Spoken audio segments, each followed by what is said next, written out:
you yourself are getting emotional. Or in the times where you tell a story and everyone's wondering, how did you do that? Where did that come from? And your answer is,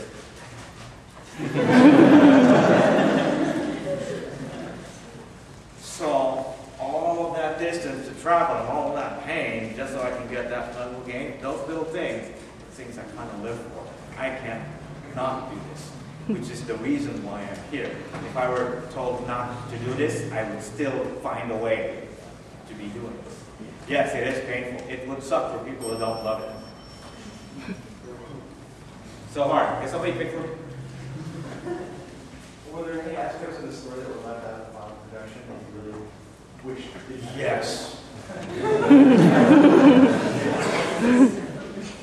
All the way through. Was there like a favorite in particular? There's lots of them. I can go on mad tirades about all of them. Then you let go. Yes, there are. There are lots of ways to that for me, like working with Pete Doctor, it's like I have to trust where he wants to go, and I do that 100%. But sometimes Pete, myself, and Bob, we are beset by changes that are beyond us, that we can't. Sure. So we kind of have to change the course of the story, change the course of the character, and we have to stretch out some things that we didn't see before, only to find out maybe that is the right thing.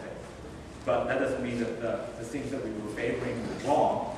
It's just that we needed to go further, even though we were very tired.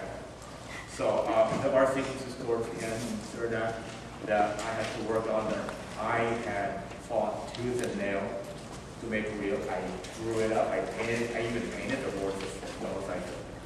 I did as much work as I would put on anything that, as if my life depended on it. And it didn't go in my favor. It didn't go my way. Even though maybe half of the studio would tell me, like, how's that? We're not doing that? Then you move on. And the thing is, like, I love the ending of the movie that we have now. I really, it's very sincerely, I love the way our movie ended. And that day when I was fighting for that way to end the movie, I truly believed that that was the way to end the movie. Now I don't believe that. Now, being that the film is Pixar's first 3D movie, does that affect the story team in any way, like the storytelling process? No, actually, even earlier on, we had decided that we were never going to factor that in making the movie, in telling the stories. It's just too much to think about. And it's not about story. We'll start wondering, like, should we do an over-the-shoulder show? Because half of it would be cut off, floating. I'm gonna waste my time with that, right? Yes. How much of visual development at the very early stages influenced the story? Or is there any kind of relationship there? Yes, there is, actually, because the very first thing that you do is the only thing you can use at that point, right? So it brings you from there to here, to the day that you're done. So all of the instant knee-jerk kind of most available impressions or drawings that you make leads you to the answer. Is that technically under the story department, or is that? Well, that's the interesting thing. When we made this movie, all of us didn't have a department. It was just me, Ricky, Pete, a couple of story artists, a couple of art people, and it was, all the walls were not there.